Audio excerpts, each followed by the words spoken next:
So they have no reason to really hire someone else or really build a system. And then you've got the people that are in it for lifestyle.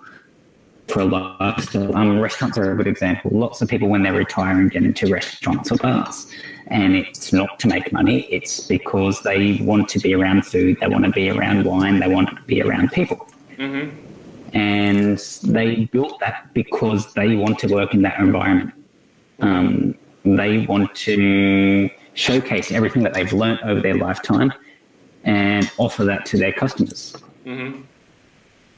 So yes, while systems are important, those people will always work in their business. When you look at business as a pure system, then Robert T. Kiyosaki is completely correct in that you need to, like your business plan, consider you as a staff member. You should not consider that you're helping out at all. You need to think of everything that needs to be done for that business and calculate the full wage for that and not count yourself, because you need to be there to respond to issues. That's in an ideal world. It doesn't always happen like that. There are many people that get stuck, especially with small businesses. It's a much higher risk than with trying to go for a larger project. So for your small businesses, lots of people get stuck in what's called the technician phase. They're there because they're doing a role that they believe that only they can do, and that anyone that they hire for the price they're willing to pay won't do the job properly. So they end up stuck in that role and they'll never leave it. And that normally ends up with the demise of the business. The area of the business is being neglected because they can't put their attention there. So yes, looking at it from a pure business perspective, if your only goal is to grow a business and make money, very, very bad to work in your business. You'll get stuck in it. But if your goals are different, such as hobbies, that's not the case. Leisure, we can become part of the business. Once our once we focus primarily on building ourselves a different lifestyle and a style of leisure, then we can choose to become part of the business entity itself, right? Sure. Look, you can. Social enterprise is more about being part of the business. Cooperatives are more about being part of the business. There are business structures where you are more hands-on.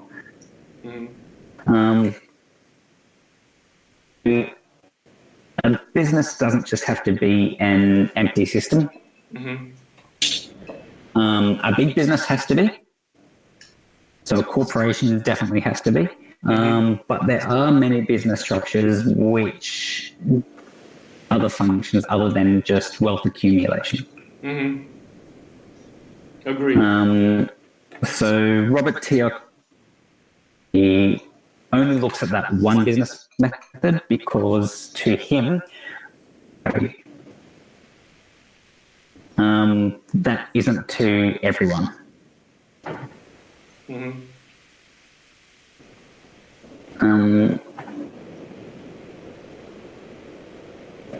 For me, I run a number of businesses that I know I can never step away from, and I know will likely never turn a profit. But it still doesn't quite matter to that owner because he or she knows. It doesn't. Some of them, yeah. Because he or she knows of the outcome. So, and it doesn't quite matter to him, and it doesn't certainly worry him anyway.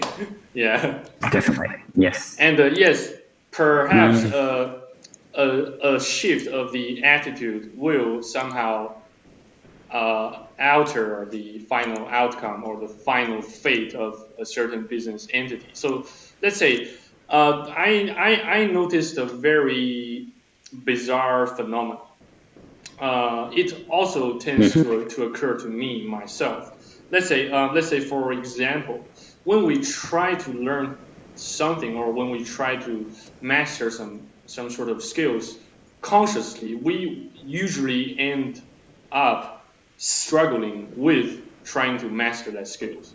And we can, we can take, let's say trying to get a higher grade in a certain final exam, especially those final exams at the University of Sydney, my uni. When once we expose ourselves to those pressure, no matter voluntarily or involuntarily, we will most likely, underperform. We won't achieve the desired performance, or we usually fail to make the best use of our potentials to achieve that goal, while under pressure and while we try to attain it consciously. And yet once we remove this factor, this conscious factor, we can actually manage to accelerate trying to master that skill. You get what I'm trying to say here? Well, it's all about mastery is really, really important. Yeah. And it comes down to flaws in our education system. We subjects or units for a set amount of time and then we test. And basically we're teaching people or really training people, because a lot of it's just done through memory, to pass that test, and that's all we're doing. Yeah, but and people learn in different ways and learn at different rates. I don't think this is a really, really good way of teaching. We do really need to teach for mastery. So basically you learn and you have a number of different tutors available to you that have different ways of teaching. And when you're ready, you take the test and hopefully get 100%. Yeah, it's I kind of... believe that's the only way education can go forward. Yeah. I don't think we should be passing people on 60% or 80% or 90%. I think they should master it, do the test when they're ready, and so progress do you that think, way.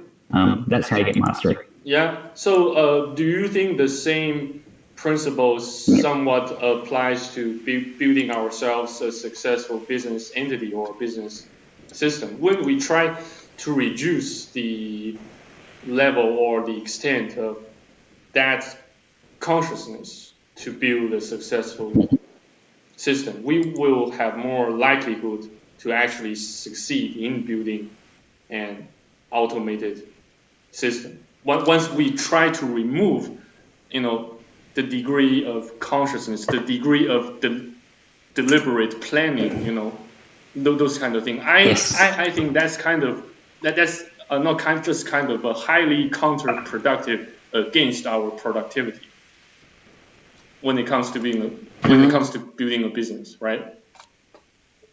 Yes. So the mindset between building a small business and building a big business is very, very different. To do a small business, you actually need to know more. Yeah. So for a small business, you have ultimate control. You have ultimate responsibility. You need to know every aspect of your business. So you need to know how to do pretty much every job in your business. So let's take a typical restaurant. Yeah. Because a restaurant's a really, really good example. If you're opening a restaurant as a small business, sake restaurant, you need to know how to cook. You need to know how to be a waiter. You need to know how to bar. You need to know how to cook. You need to know how to do the books. You need to know how to clean. You need to know how to do a startup. So you need to know how to start a business from the beginning, get through the lease sign, get the business open, and marketing. You need to know all those things. That's a very, very wide education. And I think the vast majority of people that fail in restaurants fail because they don't have that background. They don't have the capacity, mental capacity, especially. You open a restaurant without 15 to 20 years experience, I cannot see how you're going to be successful. So basically, it's building a not enough. You need small business experience too. So basically, building a small business entity basically kills any future possibility for it to become fully automated. We just have to have at least a medium-sized business entity in order for a small business, there is a stepping stone, but it means getting your first one successful first.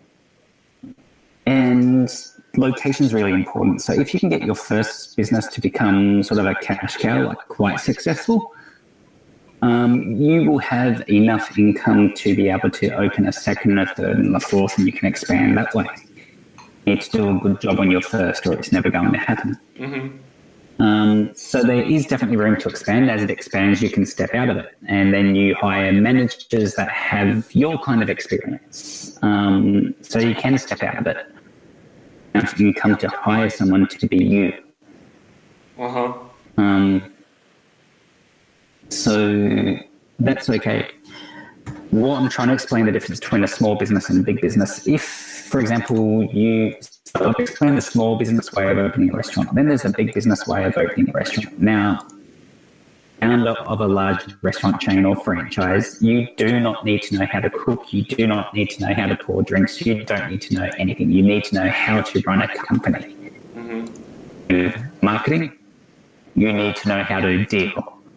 It's very, very different. You've never even had to flip a burger and you can open a restaurant chain. Because it is all about the numbers and the marketing, and that's all it is. Nothing else is important. Service is important. Food quality is important. On seats, you need to be able to do it consistently, and you need to be able to turn that into money. How shit your food is, as long as you can sell it, you're going to make a successful empire. So big business thinking is really, really different to small business thinking. And tell you which one will give you the better product. The small business will give you the better product. But no, it's very, very different mindsets. And from this perspective, it is much less effort to restaurant than it is to open a small business restaurant. But unless you're connected or part of the in-group or come from money, you cannot do the big business way. Okay. Agreed. Yeah. Another question that's been haunting me for quite several years. Yeah. How does how does let's say a fairly large business entity determine the portion of its net profit from a single dealing it managed to make? How does that large business entity determine how to separate the profit between how much it can keep and how much it can pay to their employees as salaries? I find it very hard to figure out, to actually make a reasonable speculation on that percentage.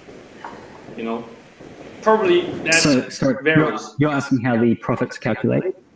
Not how the profits calculated. I was asking how does, let's say how does a let's say a company, a fairly large company which consists of around 100 employees to 500 employees. How does this company determine the percentage of how much it paid to its employees over how much the company managed to earn from the customers?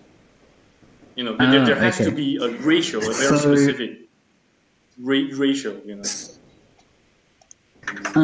With your typical corporate structure, it's actually not a ratio. So It's not a the ratio. staff pay is not tied in any way to revenue, for example, It's not or tied. money. It's not. It's not a percentage. It's normally a fixed wage. Which is why when a company does less sales, they generally lay off staff instead of reducing their pay. So if the company makes more money, you don't make, as a staff member, you don't make more money unless there is some kind of profit sharing agreement, which is unusual for corporations. So You get more basically through bonuses if your job is in sales. So basically, how much a company profits from a certain dealing doesn't determine how much an employee gets paid, right? The market and the communities determine how much an employee gets paid. So in general. the employee pays are completely separate to the revenue. Yeah. But that kind of principle only applies to, let's say, to decently looking companies, right? It may not apply to small business entities. We can still see some small business entities have their, let's say, have their own set of rules that relates to, the calculation of an employee's salary, right? Or I got it wrong? Do you think I am mistaken on that? At the moment, okay. If we're looking at your typical business, including small businesses and large businesses, the majority of staff are employed on a fixed wage. So it's a yearly salary package, or they're paid hourly for their time. Now, if it's a salary package, annual salary, if the company is making more money, the staff are still getting paid the same. I see. If they're paid hourly, then if the business is making more money, it means there's more sales. So generally there'll be more work, and the people that are being paid hourly might get extra. So end up earning more that way. Or they might just hire new people. In the form of bonus, right? In the form of bonus. I suppose. No, not bonus. Not bonus. So, for example, bonuses to revenue are quite rare in corporations and even in small businesses. It's normally no tie-in whatsoever. Startups, it's a very, very different story. But with established businesses, there's normally no tie whatsoever between revenue or profit and wage. I see. Yes. Pardon me for having asked such difficult question. I'm sure it at least drains a lot of energy from your brain. Pardon me for asking those questions. Yeah, I understand it's very hard to give a let's say a specific answer to that vaguely defined question. So pardon me for that if that makes you feel a little bit exhausted. Yeah. That's fine. It's more common during startups when you've got sort of some key staff or talent coming on board with you. A lot of people will take a reduced wage, and in exchange, they will get a share of the company or a share of the profits. Some corporations in the past, when they have had major financial trouble, they have had some of their staff move on to some kind of profit-sharing arrangement to try to rebuild, but they are quite rare. They will become more common because we do have this shift away from jobs towards entrepreneurship and freelancing, so a lot of people will work for a percentage of revenue or profit now instead of just a fixed fee. This is going to become more and more common. Startups, Yeah. So one last question. I believe Sure. we should try to keep this interview as informative and in the meantime brief as we can. Yeah. So Sure. what are your personal recommendations to most Aussie startups? Yes. What can you advise them to do most imperatively? What are the most imperative things for them to figure out beforehand they start up, they decide to involve themselves with doing business? What's the most imperative thing? Yeah. I think the first thing for a startup is to figure out if you're going big or small. Oh yeah. If you get that wrong at the beginning, you can't make the right decisions. So if you're going to be a big business, that basically means you're trying to list on a stock exchange somewhere. Or in tech, or you're going at a patent portfolio, you will be relying on the US, and that's probably where you're going to end up being headquartered. So even Australia, the entire country still heavily depends on US economy, pretty much. The basically entire global patent / trademark / copyright system Really? is controlled by the US. So that's where everything is. They're the ones with the military. So that's where if you're a multinational, your headquarters is going to be in the US. But for taxation purpose, your administrative arm will either be in Ireland or Singapore. So basically, that's country. Pretty much that's the no multinational structure. Okay, so there is no way around that. So basically, no country can isolate itself or prevent itself from getting involved with engaging with U.S. economy. If you want to be a multinational, because the multinationals is a US thing. I see. Then that's a US game. They own it. If you're playing that game, go to the US, launch there. I see. There's no point launching in Australia because you're going to move anyway. Labor here is more expensive. Yeah, it is. Look, your lifestyle is better. You've got free healthcare here. You've got a whole bunch of advantages. You're not going to get shot on the street. Yeah. So basically, there. Look, if you want to play the multinational game, it's US all the way. Small, medium enterprise research. We've stepped backwards the last 5 years in Australia because we've had all our research funding back eventually.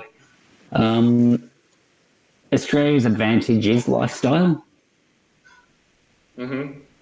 And we also lead in a lot of research field, especially the sciences. Australia is a place to be. If you're not wanting to be a multinational, it's a good place to do a startup. If you're trying to go into social enterprise, it's a good place to be a startup. Small business, it's a fantastic place to be a startup. But multinationals, no. The tax is higher here, as it should be. You'll end up having to be in the US. So if you're Australian, it might be a good place to start. there's huge support here for startups. But if you're a foreigner looking to start a multinational, there are better systems to help you than what we have in Australia. Like even our visa system is not helpful to talent. Visa system. Yeah. Too many hoops, and it's attracting the wrong kind of person to begin with. Yeah. So no, our visa system does not help startups. It does not help entrepreneurs. Even for the entrepreneurship subclass of visa, it still doesn't help entrepreneurs that much. We've had one application. Just had one application. Within an entire year or within an entire half decade? 4 years. Several 4 years? years. Yep. Several years, just one application? Yep. Oh, shit. That's why I saw the webpage of the Department of Immigration and Border Protection says we do not have the sufficient number of applications to tell you the overall, overall average processing time in general. Yeah, that sort of thing. I just noticed that on their webpage. When we finish the conversation tonight, go and have a look at New Zealand immigration website. Sure. Look how many applications they've had. Yeah. I will see. I will try to see how I'll try to see what the situations. New Zealand's very successful. Yeah. I'll take a look. Yeah, certainly. Because I value information and I value valuable information a lot more than others do. So I believe, so at least so I believe. Yeah, so definitely I'll have a look. Yeah. So for entrepreneurship, the countries that are leading the way at the moment are New Zealand, Hong Kong, Canada. They all have Portugal. That's where they should go. Norway, Finland, Estonia. Yep. They're the countries that are really leading it. Vietnam and Cambodia are adding a bit to that. They've got pretty good support networks there. We can leave the specificities of such topic to our next interviews. I believe, business and visa. Sure. How does that sound? Sure.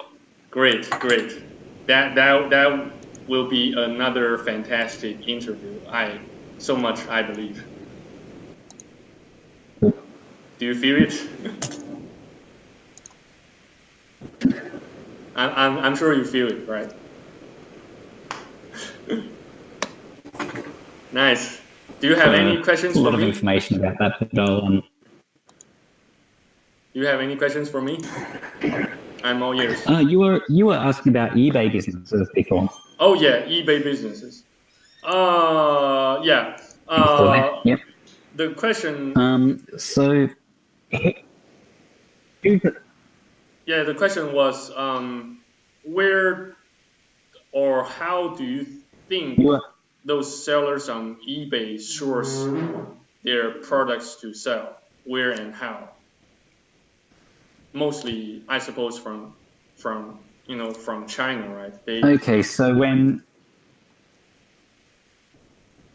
Yep. I think that's going to lose in the long run.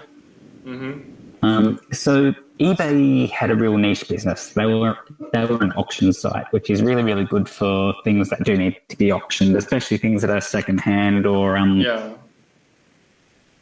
especially even today they're probably the only reputable worldwide available to the mass population. And at that, I think they can be very, very successful, but it's not that profitable because Yeah. you won't have a lot of customers. In trying to build their auction site, they end up becoming pioneers in web commerce. Uh-huh. And that's where they really built their business. And that's why they grew so quickly. They grew to a size which I don't think is sustainable. Uh-huh. And I don't think they do deserve anymore.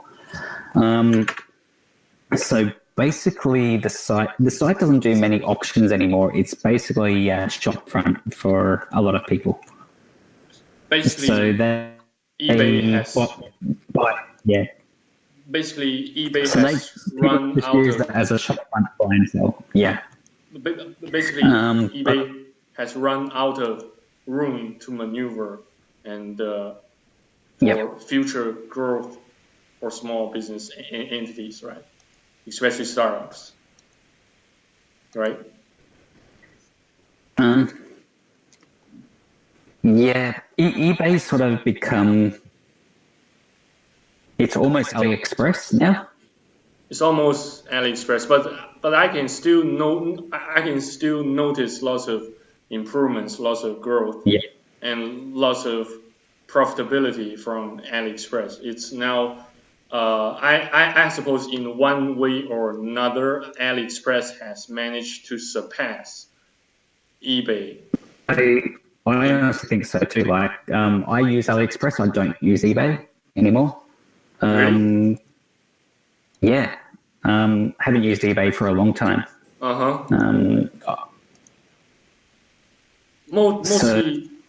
Mostly, what do you usually buy on AliExpress? Clothing?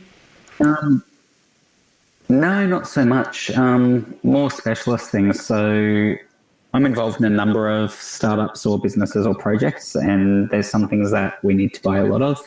Such as hardware? Tools, especially. I do get a lot of tools through AliExpress. I do get a lot of computer hardware through Alibaba. Then I can see. In the past, probably more so. I can see the room for more profit. Then we can certainly make good use of AliExpress. In fact, I am. Using AliExpress to source some products. I suppose it will be a little bit no brainer to disclose how I managed to do it. I will type those things. I will compile those things into a Word document, and you can see exactly how it's done. Don't worry. I will send you those things, and I'm sure it will help you. It will help us both. Great, awesome. Sure. But still, it's still a prototype. It's still a prototype. Sometimes it may or may not work, but overall, it has begun to make my life here in China a lot easier, and I believe it will make my business and life in Australia more easier too. Great. So between AliExpress and Amazon, I think eBay's really lost it. I think if they go back to auctions, they've got a future. Or and really try to find a new niche, maybe. Sure. But with their current game, they're going to get left behind. Yeah. By all means, you bet. And eBay's losing traction too. But sorry, not eBay. PayPal's losing traction too. So. Yeah, even so, I can still manage to make some good use of eBay, which I will explain to you later. Yeah, sure. I will let you know about it. Great, nice. Oh, okay. I believe it's time to conclude our interview for tonight, and I look forward to having more fantastic interviews with you. Sure. Awesome. No problem. I believe the feeling here is mutual. Don't you think? Yes. Great. Definitely. Awesome. Perhaps it's time to say farewell, my fellow subscribers and audiences from all over the world. So thank you again for watching and listening. I'm your host, Francis Ended, and Aaron. We shall see you on the next video on YouTube. Stay awesome, stay blessed, stay faithful. Cheers, mate. Talk soon. Talk again soon. Ciao. Bye. God bless you. Bye. Have fun. Have fun.